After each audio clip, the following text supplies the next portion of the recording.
Awal permainan, tapi kita bakal lihat apakah kedamaian ini bakal berlanjut atau akankah ada tim-tim yang fight di awal permainan. Benar, karena dengan garis pesawat seperti ini selalu ya setiap player dipaksakan untuk bertemu di early fight-nya. Kemarin sih kalau di Erangel pertama Damai banget. damai total. Tapi kan karena ini udah Erangel ketiga dari serangkaian play-ins-nya, ya mungkin sudah terbaca-baca juga rotasi-rotasi tim dan drop zone-nya juga. Tapi sejauh ini sih kalau di kalau di Erangel jauh lebih damai daripada di Miramar loh. Betul, karena Miramar biasanya ya itu kan bersangkut paut juga dengan arah pesawatnya, apakah jauh atau enggak terbangnya, tabrakannya di mana, dan Miramar tuh banyak banget juga tempat scrapping yang bisa di ibaratnya menjadi tempat clash di awal permainan. Kalau di Erangel scrapping tuh nggak seberapa banyak kecuali di area Gatka. Iya, dan kalau gue lihat dari arah untuk zone-nya sendiri cukup mendukung sih untuk semua tim. Kayak kalau mereka mau untuk zone drop-nya mereka bisa ke Yasnaya Polyana yang bisa diisi oleh lebih dari 2 tim juga. Ya untuk area-area yang lainnya gue rasa untuk zona yang pertama ini akan menjadi chill zone buat kita semuanya. Semua tim mereka nggak saling berdekatan satu sama lain, tapi satu yang mau notice sekarang adalah bahwa tim yang turun di arah dari Novo ini udah berdekatan satu sama lain ya. Tapi untuk area dari Yasnaya Polyana juga Rimo tetap tanpa lawan sama sekali untuk di area Yasnaya. Dan ya kan benar, Iya. udah ada lawan baru. Ini gue suka nih kalau kayak gini nih. Ini inner ya. Kalau kita yang lagi ngecaster ini kita bisa melihat di bagian keseluruhan mappingnya ya, map rotationnya. Jadi kalau misalkan teman-teman yang lagi nonton di layar kaca kalian sudah terlihat ini adalah tim inner yang sudah mengambil perempatan di area sekitar Novo Repnoya. Kebayang dong ya, perempatan sekitar Novo Repnoya, dan teman-teman tahu kalau misalnya di Novo itu biasanya ada 69 yang ngambil drop zone-nya. Betul. Jangan lupa ada Aero juga. Ada Aero, betul. Tapi dari tim inner ya, gue rasa emang mereka ini sedang mencari scrappingan. Baik lagi di pool SMB, nggak cuma terbatas untuk lootingan di daerah Novo dan juga SMB, tapi di sekitar luar-luar ya, tempat Superuna looting itu banyak banget. Di bawahnya, daerah-daerah selatan dari pool SMB itu banyak banget kompon-kompon gede dan kendaraan yang spawn. Jadi sebenarnya SMB ini banyak yang belum dikerok nih hasil looting-lootingnya. Ya, tapi baik lagi ya, itu bisa banget jadi sebuah harta karun untuk scrapping. Tapi masalahnya kan memang di pulau selatan itu ketika kita mau rotasi, kemungkinan besar dijegal atau terjegal di bagian jembatan itu juga besar. Betul, dan gue berharap banget kalau dari inner mereka bisa punya mindset kayak, gue bisa dapat 8 poin nih kalau mereka coba buat nyebrang. Sungguh optimis ya si inner ini. Dan kalau misalkan kita lihat juga dengan circle-nya yang benar-benar condong ke arah kanan, di mana setup rata-rata pada player sih mirip-mirip gak sih sama yang kemarin? Oh, kira-kira di bagian kanan juga, tapi ini lebih karena kayak bakal ada clash buat di 10 menit awalnya. Kalau kemarin kan kita tahu mereka memang benar-benar safe banget, mereka ngikutin zone-nya, ketika zone-nya baru keluar juga nggak terlalu banyak gerakan-gerakan yang menurutku kayak terlalu agresif gitu. Kalau yang kemarin. Kalau untuk hari ini dengan lokasi drop yang seperti ini juga, besar kemungkinan kita akan melihat fight yang bakal terjadi untuk area dari Novo dan juga area dari Milta. Karena untuk area yang lainnya ini masih cukup aman sekali sih. Kayak ya semuanya kayak Morph selalu turun di arah dari Gergopol ya kan. HDR juga yang kemarin selalu fight, kali ini masih cukup adem ayem, nggak ada siapa-siapa juga. X-Cube apalagi, jadi ini semuanya mereka masih akan untuk looting awal. Jadi ada kemungkinan besar juga kita akan melihat mungkin sampai dengan menit 12:30 seperti biasa zona yang ketiga baru mereka akan melakukan team fight, tapi itu dia sudah ada tembakan yang kita dengarkan datang dari West Bandits. Betul, tapi gue cukup kaget loh. Nggak ada yang mengambil center dari circle kali ini. Karena bisa kan bagian-bagian shelter, di dalam cekungan dewanya juga suka diambil. Bahkan di daerah open field mansion, itu suka banyak diisi sama tim-tim. Tapi sementara belum ada tim yang bergerak secara agresif ke center zone, baru mulai terpantau nih. Ada tim inner yang mulai menuju ke center yang tadi gue sempat sebut dari shelter. ya, kemungkinan sih mereka akan mendapatkan sebuah checkpoint di sekitar sana, mengingat juga zonanya masih ke arah kanan dari Pulau Erangel itu sendiri. Tapi ini adalah rotasi yang bisa dibilang sangat cepat. Seperti RRQ Athena ya kalau bisa bermain di Erangel. Betul, 4 menit gitu kan? 4 menit, tapi padahal ya inner tuh berasal dari Pulau SMB loh. Berani banget mereka dari ujung circle langsung terobos ke tengah. Itu resikonya bener-bener gede banget. Ya Dan tadi itu mereka juga berhasil kelihatan. juga. Kenapa? Dan mereka bisa ke tengah kan, innernya. Nyampe ke Nyampe tengah. banget gitu loh. High reward. Betul, karena biasanya kan tim kalau turun di pojok-pojokan map itu bakal bermain di ujung circle. At least untuk 3 circle pertama. Baru circle keempat kalau ada chance terobos ke tengah. Tapi mereka bermain dari ujung circle langsung terobos ke tengah. Kalau andaikan tadi antara misalnya Void atau dari tim WB itu menahan jembatan, bisa-bisa mereka habis. Atau minimal ke pick off beberapa anggota mereka sebelum masuk ke center zone. Berarti kelihatan ya ketika mereka melakukan rotasi di early, ternyata tim-tim musuh lainnya tidak berani untuk langsung melakukan kontes, tapi lebih ke arah kayak warning shot tipis-tipis saja. Seperti yang tadi West Bandits lakukan ketika mengspot ada beberapa vehicle atau mobil yang lewat. Jadi nggak banyak pergerakan yang benar-benar agresif. Sementara juga kalau kita lihat dari sisi lain, Bonafide masih cukup nyaman di bagian Rozok. Sama sekali nggak bakal ada yang mengkontes Rozok juga. Dan tim-tim lain ya lebih ke arah mencicil rotasi aja sih. Iya. Betul. Persis sama kayak hari pembukaan kita kemarin ya. Kayak mereka juga memang udah tahu sih. Cuman ya sebalik lagi cukup banyak yang bisa dipertaruhkan di sini, terutama untuk spot 3 yang bakal lolos ke Grand Final.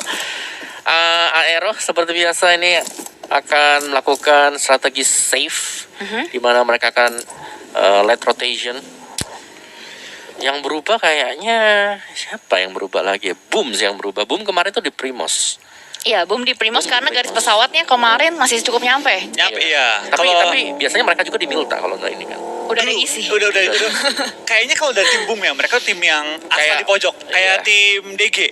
Asal di pojokan map, mereka turun gitu. Kan Turun di Primors, Kameshki, Milta gitu kan. Pokoknya pojok-pojokan map. Mereka nggak terlalu suka main center, karena Boom itu sahabat Blue Zone. Sahabat Blue Zone. Sobat Blue Zone, Zone. ya, so blue. So blue. So blue. Feeling blue. Dan kali ini juga kita melihat dari tim Void itu sendiri, apakah kali ini Void akan menjadi Udin atau Void tetap menjadi Void yang seperti kita kenal. Betul, karena mereka punya 2 player yang cukup baru ya, karena ada Justin dan juga ada Kutil. Yang bisa bilang mereka kali ini performa mereka masih up and down, belum menemukan konsistensi yang bertahan cukup lama.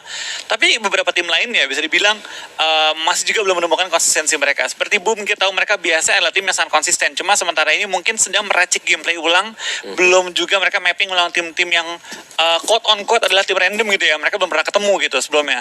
Dan ini pasti di PR juga sih, karena tim-tim komunitas pasti tahu cara Boom main, pasti tahu cara Void main, karena Iya. nonton tiap hari gitu kan. Benar. Tapi tim komunitas yang let's say kita mungkin sesekali lah lihat di grand final tim apa ya, turnamen komunitas.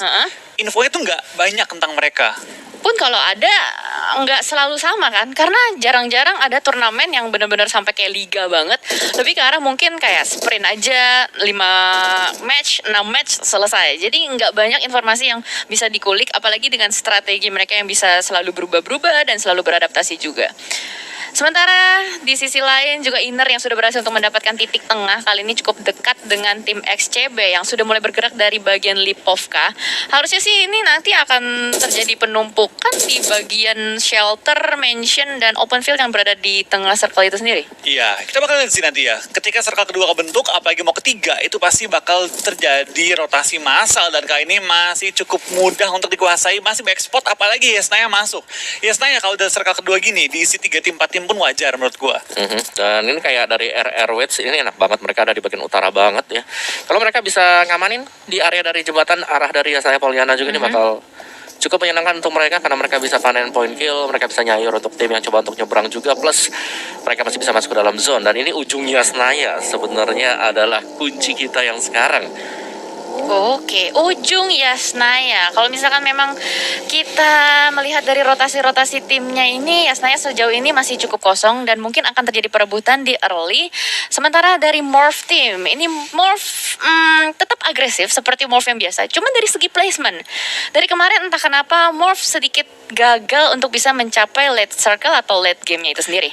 Iya, mereka bisa dibilang tim yang sangat agresif, tapi baik lagi untuk placement juga itu merupakan aspek poin yang penting. Tapi lihat dari serang Ucup hampir ter-take down dengan half health kali ini, dan jumlah healing dia nggak banyak. Ini Ucup harus hati-hati, dia yang pegang sniper nggak boleh sampai ke take down.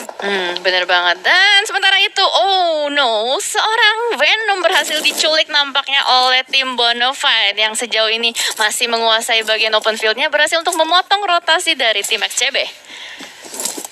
Tapi kita bakal juga dari tim BFD tampaknya mengambil tempat yang cukup agresif. Tapi lihat di minimap kita, bentar lagi kita bakal lihat cukup banyak tim yang akan menumpuk dan merusuh bentar lagi ya. So far BFD mengambil tempat yang cukup terbuka, terbuka dari berbagai angle, sangat center, tapi baik lagi tempat yang terbuka, apalagi center, pasti ada resiko yang cukup besar yang mereka harus tangani. Dan sementara dari bot masih menahan juga angle ke arah tim Inner di mana Super Joy sedang melakukan perundingan dan sempat tertembak oleh bots yang membuat dia cukup sekarat kali ini. Ya, tapi entah apa yang terjadi, kenapa tadi satu player dari XCB, dia seorang diri aja ngelewat di depan Bonafide. Iya, dia terobos dan gue nggak tahu ya apakah dia niatnya itu scouting, tapi terlalu Jauh gak sih? terlalu frontal gitu. Iya, kayak teman-teman itu kayak nggak ada di sekitar mereka. Bahkan kali ini kalau kita lihat dari seorang Super Joy akhirnya berhasil terpick oleh player dari Bonafide yaitu bots, dan bahkan dari bots sendiri berhasil untuk berusaha mencari lagi informasi-informasi lebih dari compound tetangganya itu. Iya, kita bakal lihat juga dari tim BFD tampaknya posisi mereka kuasai masih bisa ditahan, masih bisa di-defend juga. Circle ketiga pun masih OTW gitu ya, masih mulai menuju circle kedua. Dan biasanya circle ketiga adalah circle yang menentukan gitu end game bakal di mana kira-kira. Di mana kira-kira bakal mengakhiri game kali ini. Dan sementara ini opsi banyak. Bisa ke area Snaya, bisa juga ke arah Rozoknya, bisa juga ke bagian selatan dekat area shelter dan juga farm, bisa juga ke arah mansion. Jadi masih banyak opsi-opsi yang dapat diambil oleh semua tim. Dan Boom menyadari hal tersebut. Mereka nggak komit masuk ke satu area, melainkan mereka bermain dengan sangat santai, tunggu aja di tempat-tempat yang pasti kosong. Karena circle kayak gini, emang mayoritas tim nggak ada yang mau ngisi bagian utara. Ya, benar-benar kosong banget di bagian utara circle dari Erangel kali ini. Bahkan ini masih ada chance atau kemungkinan di area Danau Yasnaya masih masuk ke dalam play zone-nya. Dan juga kalau kita lihat ini di bagian Sutet, ini ada West Bandits yang memang dari kemarin bermain dengan cukup baik. Tapi hati-hati ya, ini sudah ada beberapa tim yang cukup dekat. Ada 69 Leo, bahkan nampaknya tidak sadar ada Lil Boy di depan sana. Bahkan tidak ditembak sama sekali. Kasih lewat. Dibiarkan lewat, meta cuek. Meta cuek kali ini ya. Kali ini tampaknya kita bakal lihat dari Lil Boy membiarkan tim 69 lewat. Dan kali ini dia menerapkan meta mending nggak nembak daripada nembak dan nggak kena. Ya, daripada nembak ditolak gitu kan. Iya. Dan bahkan dari 69 pun melewati tim Boin, dan kali ini akhirnya sudah mulai dihujani beberapa peluru dan harusnya cukup untuk mengusir tim 69 tidak akan mendekat ke arah compound milik Boin. Betul, dengan circle yang harusnya pindah ke area Rozok, kita bakal melihat banyak banget tim yang pasti langsung ngehajar ke dalam center Rozok ataupun pinggir-pinggirannya. Apalagi mengambil gudang atas itu pasti menjadi high priority. Yes, dan bahkan dari West Bandits pun kali ini, oh no, mereka akan nabrak sebuah rumah milik Morph, bahkan itu di area school. Wah, ini celaka sekali nampaknya. Di early kali ini sudah mulai bertemu, dan bahkan Zabro pun tertembak begitu saja, terculik di dalam sebuah sekolah, dan bakal terjadi close combat antara dua tim ini. Ya, kita bakal juga di seorang Smoke tampaknya sudah menyiapkan bukan smoke tapi frag kali ini. Dan kita bakal dari seorang Lil Boy masih coba untuk free fire ke dalam Yale, lumayan low lagi dari Yale ketik, dan juga menyisakan dua pemain Morph yang masih aktif. Ezreal menahan angle, melempar bom tapi belum menumbangkan player dari tim WB. Di sini dari tim West Bandit benar-benar mengamuk banget. Dari Ezreal menahan angle tapi 4 orang yang langsung menahan dia, dan tampaknya WB tahu angle-angle enak untuk dijaga dan langsung menekan seorang Ezreal. Last man standing dari tim Morph. Dapatkah dia mengubah keadaannya atau akankah Morph pulang di posisi ke-16 pada game kali ini? Tapi dua player tertumbangkan. Jacques membuka kesempatan untuk membalikan keadaan. Yes, Jacques, the last man standing dari Morph. Apakah bisa untuk melakukan revive terhadap teman-temannya? Karena kali ini dari KJFF pun sudah melemparkan granat untuk mengulur waktu untuk bisa melakukan revive terhadap kawannya. Apakah mampu, apakah bisa? Dan Finsmoke pun berhasil untuk melakukan revive dan healing. Kali ini tersisa satu orang saja. Lil Boy akan berusaha untuk menyisir bagian atasnya, tapi tidak jadi karena sudah ada Molotov juga yang mulai pecah. Masih mencari kembali, dibutakan juga oleh smoke-smoke yang ada. Sepertinya Morph berhasil untuk melakukan reset. Betul, tapi hanya menyisakan dua player mereka, Zabral dan juga Jacques. Kita bakal dari seorang Finsmoke kembali dengan bomnya mulai lempar. Dia tahu dalam ruangannya, dilempar ke dalam, dan Zabral dalam bahaya karena tampaknya ruangan dia sudah tertangkap area penjagaannya. Kita bakal dari Lil Boy bakal cuma naik ke atas mencari sisa anggota dari tim Morph, bakal bertemu dengan Zabral dan langsung menumbangkannya dan dipulangkan ke arah lobby. 4 kill untuk tim WB dan juga eliminasi terhadap tim Morph. Oh my god, ini benar-benar sebuah berita yang sangat buruk untuk Morph, karena sedari tadi mereka tidak membawa pulang poin apapun juga, dan bahkan di sisi lain juga ada tim Hunter yang berhasil untuk mengamankan sebuah kill point. Di sisi lain pun terpantau ada beberapa tim, ada Boom juga. Oh, Hunter ini ternyata sedari tadi masih berada di bagian rumah air ya. Iya, ini mereka naik ke atasnya nih, ke apa? Tiang Sutetet ya? Tiang Sutet rumah Ya, air. nice tinggi-tingginya dan membuka vision seluas-luasnya. Dan mereka juga mengambil ujung dari kota banjir. Yes. Oh, gimana Mo setelah melihat fight yang tadi dan juga rotasi-rotasi tim? Ya kalau gue lihat sih, gue lebih ke arah rumah banjir tadi ya, karena memang tadi memang untuk fokusnya lebih ke arah si Morp. Cuma untuk rumah banjir tadi dari unknown, mereka berhasil untuk mendapatkan 3 orang dari HDR.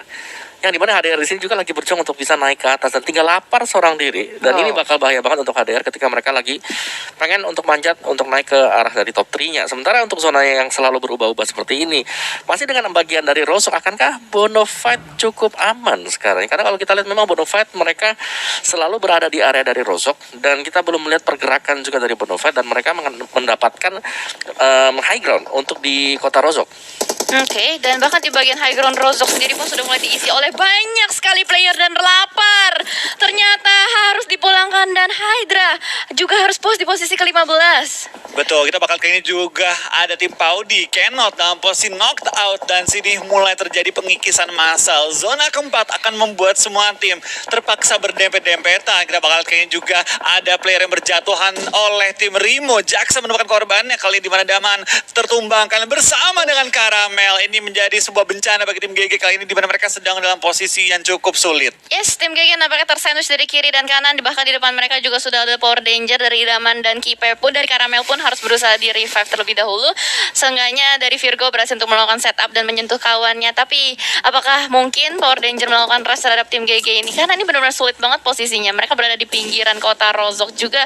Dan semua player sedang berusaha untuk mencapai rumah-rumah di bagian Rozok. Sepertinya cukup laku rumah-rumah di Rozok ini. Betul, dengan masuk ke zona kita yang keempat masuk ke area Rozok, harga-harga rumah di Rozok pasti langsung meroket dan lihat betapa lakunya. Paudi mengambil satu compound, GG mendapatkan satu compound, BFD satu deretan diambil sama dia.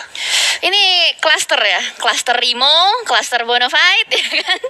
Setiap kotaknya itu yang ada broken wall udah diisi sama satu tim. Iya, dan masing-masing tim udah langsung kontrol satu komplek gitu ya, Iya. kontrol. Dan sini ya kita lihat bahkan belum banyak tim yang mengambil dari open field-nya. Dan bentar lagi kita bakal mungkin party di daerah open field di mana tim Point ada juga tim Aero kali ini yang langsung berkumpul juga.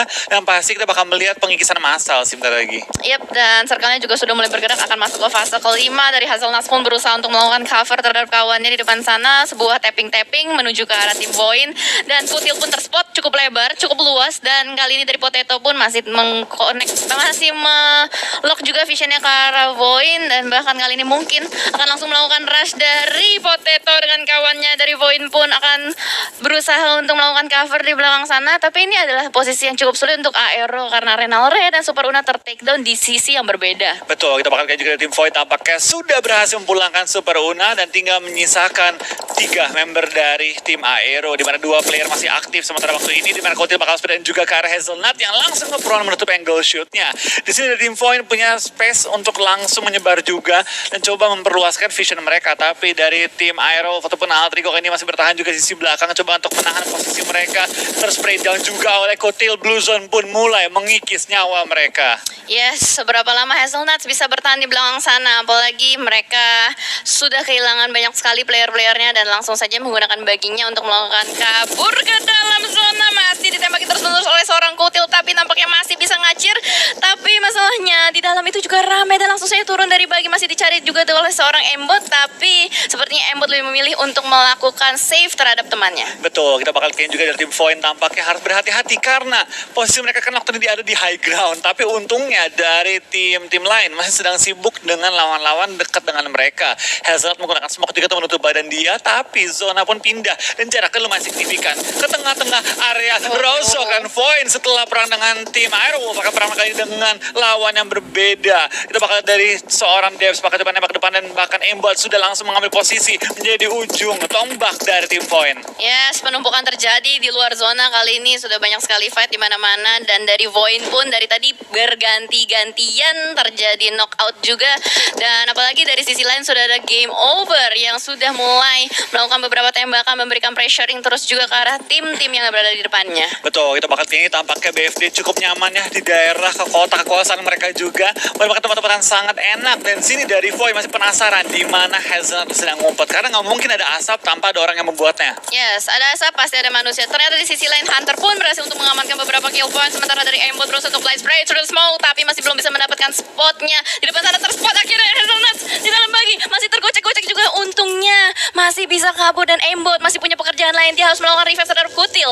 Oh, tapi Oh my Hazelnut memaksakan bagi kembali ke depan dan tampaknya Hazelnut masih punya safe spot untuk bertahan. Tapi Hazelnut tampaknya harus bertahan lebih lama ketimbang Team Void yang akhirnya tertumbangkan. Yang nahan malah jadi yang tumbang. Bener banget. Dan ternyata di sisi lain ini didabukin Rozok yang sudah terjadi pertumpahan darah. Ada Kantra yang harus melakukan fight di depan sana. Close combat pun mungkin akan terjadi. Ada backup granat dari sebuah temannya. Tapi ternyata Kantra melakukan pre-fire. Dan itu dia backup dari kawan-kawan West Bandits terlalu sakit. Tidak bisa membuat Kantra bertahan lagi. Ya, kita bakal kayaknya juga dari tim nomor 9 tampaknya harus bertahan hanya dengan menggunakan asap dan berdoa tidak ada yang menabrak mereka. Tapi lihat dari tim Muka langsung maju ke depan kali ini untuk coba men-take down tim nomor 9 yang berada di atas high groundnya dan langsung secara utuh dipulangkan ke arah lobby. 9 kill untuk tim Muka.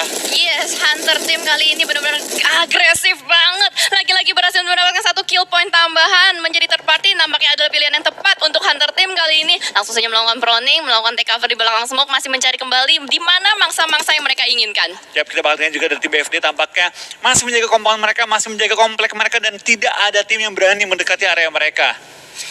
Benar banget. Sejauh ini Bonafide, oh dia udah dapetin 5 kill. Berarti ini kill point-nya lebih ke arah kayak nyulik-nyulik aja ya? Ya, dia nggak sama ini tadi boom. Mungkin secara utuh nabrakin ke arah mereka tadi. Oke, tapi nggak kespot sama kamera kita ya. Makanya Nggak. tadi sama sekali nggak kesadaran kalau misalkan memang ada fight. Tapi ternyata fight pun masih cukup panas dan cukup pecah di bagian Rozoknya. Masih terjadi perebutan dan sengketa tanah juga. Dan XCB sudah mulai melakukan take cover ke dalam rumah. Ini bahaya banget. Kalau misalkan keluar rumah atau overpick terlalu lama, itu bisa membahayakan timnya sendiri. Ya, kita bakal lihat juga dari tim BFD tampaknya harus terus menyayur zona menuju ke mereka lagi. Mereka punya rumah yang ada 3 lantai. Ini berarti mereka bisa membuka vision seluas-luasnya. Tapi perlu berwaspada juga terhadap tim-tim yang mengambil bukit belakang mereka. Karena itu benar-benar free shoot banget. Sangat Rimos yang pengen meng-clear tim GG juga yang berada tepat satu komplek dengan mereka. Lemparan bom dari jauh ke arah dalam rumah tapi belum terlihat korbannya dan ternyata yes. Sudah dipulangkan secara utuh tim GG dan sini Rimo berhasil meng-clear pojokan kota Rozok. Yes, dan ternyata tadi granat dari tim RR sendiri yang membunuh temannya Iya. sendiri. Agak sedikit membingungkan ya, mungkin terjadi kepanikan juga ketika mendengarkan linding gitu kan. Sementara itu di sisi lain kita lihat ada West Bandits yang sejauh ini masih cukup bertahan, berada di bagian open field dan nggak terlalu berbahaya juga posisinya. Tapi ternyata di sisi lain ada yang sedang melakukan penyeberangan. Bonafide cukup menyayur kali ini, berhasil menculik satu persatu player-player yang terlihat dari bagian rumahnya. Ya, kita bakal lihat juga dari Paudi. Sudah nyelip satu player mereka di antara pemain-pemain BFD-nya di mana ada seorang Ciel yang sudah terlebih dahulu membuka jalur di mana anggota-anggota Paudi lainnya tertinggal di sebelah kanan dan mungkin agak sulit masuk ke dalam compound BFD. Tapi lihat bom dari seorang Ucup menuju ke arah Ciel, tapi sayang sekali belum menumbangkannya. Hampir, tapi ternyata tidak cukup. Dan sementara itu juga kalau kita lihat dari XCB, Dito, dan Ray kayaknya cukup sengsara ya, dibiarkan merangkak gitu aja. Ini adalah poin segar sebenarnya untuk siapa yang bisa mendapatkan kill steal terhadap player-player dari XCB. Tapi kalau kita lihat sejauh ini dari Bonafide pun masih bisa memukul satu persatu player-player yang lagi berusaha untuk menyelamatkan dirinya. Lemparan granat tapi masih belum cukup untuk connect ke arah seorang XCB XOXO. Dan di sisi lain pun Playzone udah sangat menyakitkan, berhasil untuk mendapatkan mangsa-mangsanya. Ya, kita bakal lihat kayaknya juga dari BFD terus menyayur kiri kanan semua ditahan, tidak dibiarkan masuk ke dalam area mereka. Bahkan tim-tim lain sudah dalam posisi yang cukup sulit karena knocked out anggota-anggota mereka. Di itu dari tim XCB perlu berhati-hati karena dia bisa terspot out oleh tim Rimo kali ini. Dan Uka enak banget sih Hunter ya. Yes. Benar-benar di atas high ground bisa punya vision seluas-luasnya, bahkan mereka lebih center ketimbang dari tim BFD. Lebih center, lebih high ground, lebih punya area yang bisa dimainkan cukup luas. Bahkan dari tadi West Bandits berusaha untuk merangkak ke bagian bukitnya, sama sekali nggak bisa. Dihujani granat demi granat, membuat WB atau West Bandits kali ini cukup tertekan di bawah sana. Betul, ini benar-benar one by one player mulai ter-take down. Bahkan dari tim West Bandit terus dihujani bom oleh tim Hunter dan Heroes punya 5 kill sendiri dan total 11 kill untuk keseluruhan timnya. Dari tim Hunter tahu bahwa kalau nggak di-clear ini bakal jadi PR dan langsung menuju ke arah belakang untuk meng-clear tim West Bandits kayak ini, dimana kita bakal Monzo sudah mengokang bom, bahkan playernya dari seorang Ki sudah ter-take down dan menyisakan satu player terakhir dari tim West Bandits. Dan langsung ada seorang Monzo spray down dan akhirnya langsung di-take down semua anggota dari tim WB. 13 kill kill berhasil dikoleksi oleh Hunter Team. Wow, ini luar biasa banget. Bahkan tiba-tiba tersisa 4 tim saja dan hanya Ciel satu-satunya seorang diri jomblo di antara tim lain gitu. Dan tanpa kill sama sekali dari keseluruhan tim Paudi. Tapi it's okay, 8 tim point placement minimal dikantongi. Itu pun kalau antara tim BFD dan juga tim Rimo nggak perang duluan. Nah, itu dia. Jadi nontonin aja dulu ya di rumah yang cukup kecil. Bahkan lihat pergerakan begitu agresif dan YOLO dari tim Rimo berhasil menumbangkan satu player di depan sana. Ternyata Jaksa berhasil terpotong dan dari Bonafide pun cukup low karena 2 player berhasil dinonaktifkan. Sementara itu dari Bots masih dikejar oleh seorang FJ di depan sana dan berada di dalam satu rumah. FJ sudah mulai masuk ke dalam rumah, spray down karena depan, tapi ternyata Bots yang berhasil menghentaskan seorang FJ. FJ terlalu cepat maju sih. Dia harusnya menunggu member-member lainnya maju bersama dengan dia, tapi sayang sekali BKP belum bisa datang. Tapi dari Zam akhirnya merupakan juga player dari Ciel pun akhirnya keluar dari pertahanan dan take down di posisi keempat, tapi dengan 1 point kill. 3 tim tersisa, 9 masih live. Siapakah bakal mendapatkan WCD pada game pertama hari ini? BFD, Rimo, atau Hunter? Iya, sementara waktu ini Hunter cukup nontonin aja dari atas bukit sambil makan popcornnya. Lihat perpecahan yang terjadi di bawah sana antara Rimo dan Bonafide. Nux sebagai last man standing dari Bonafide juga masih berusaha untuk memberikan pressure ke arah depan. Tapi masalahnya ini cukup sulit. Dia cukup tertekan juga dengan suara-suara tembakan dari Rimo, apalagi dari Hunter masih memberikan tekanan kepada tim-tim ini. Betul, ini Hunter lagi nunggu momen nih. Kalau sampai Nux bisa numbangin 1 player dari tim Rimo, rush dari tim Hunter pasti akan datang untuk menghabisi semua tim dalam circle kali ini. Karena mereka utuh berempat, punya high ground advantage. Bahkan dari tim Rimo, dari tim BFD nggak bisa nembak ke arah Hunter. Ini benar free shoot total. Free se-free-free-nya ya Yes. Flo ya, kalau seperti yang biasanya Flo katakan. Tapi kalau kita lihat sejauh ini dari Rimo pun berusaha untuk menutup angle shoot dari tim-tim Bonafide dan juga dari tim Hunter. Tapi seberapa lama mereka bisa menutup? Karena waktunya udah nggak lama lagi, 40 detik yang tersisa. Tapi kalau kita lihat dari atas sana, Hero sudah mulai melakukan repositioning, berusaha untuk mendapatkan angle shot yang berbeda dari teman-temannya. Bahkan Rakun naik ke atas sebuah sniper tower. Ini membuat posisi dia paling tinggi. Betul, kita bakal tanya juga dari tim Rimo, tampaknya lagi nyari nih. Kemana gue bisa gerak tanpa tertembak oleh tim Hunter. Di sini dari Nux lagi berharap aja sih Rimo tumbang sebelum dia. Yes, karena itu adalah satu-satunya jalan berusaha untuk melakukan survival seorang diri saja. Blue zone-nya 15 detik lagi akan bergerak dan akan mengecil. Smoke setup sudah mulai keluar terus-menerus dan juga dari Heroes masih berusaha untuk mencari. Semoga ada kesempatan untuk bisa menculik player-player dari Rimo. Tapi kalau kita lihat juga di depan sana dari Jaksa pun dan Zam masih menahan aja. Betul, mereka nggak bisa gerak dengan bebas sih. Karena sini dari tim Hunter benar-benar melock semua angle. Bahkan Hero split 3-1 kali ini dan membuka angle baru terhadap tim BFD juga. Nux lagi coba untuk melakukan smoke wall dan coba masuk ke area smoke-nya. Tapi lihat dari Jaksa pengen membuka jalan, malah ke takedown kali ini membuat Rimo tinggal menyisakan 2 player dan Zam pun sempat terkena peluru panas menumbangkan dia. Jauh, orang terakhir yang aktif dari tim Rimo menghadapi Nux, orang terakhir dari tim BFD, dan harus menghadapi juga tim Hunter lengkap dengan 4 anggota mereka. Yes, ini kayaknya chance untuk tim Hunter mendapatkan winner-winner chicken dinner begitu besar karena Nux juga sudah mulai dipaksa untuk keluar dari blue zone-nya. Rimo sudah down dan Nux gak bisa bertahan lebih lama lagi, masih terus dibombardir molotov terus-menerus dan itu dia juga akhir dari match pertama kita. Winner-winner chicken dinner untuk Anons Hunter. What a nice game dari Anons Hunter, mengambil high ground, langsung menutup angle semua tim, akhirnya nyayur satu persatu tim lawan hingga double digit point kill. Oh iya, mereka udah dapetin, kayak kita bisa lihat sebelum 2 zona terakhir bahkan ketika mereka mendapatkan di area dari apa ya, kayak tong air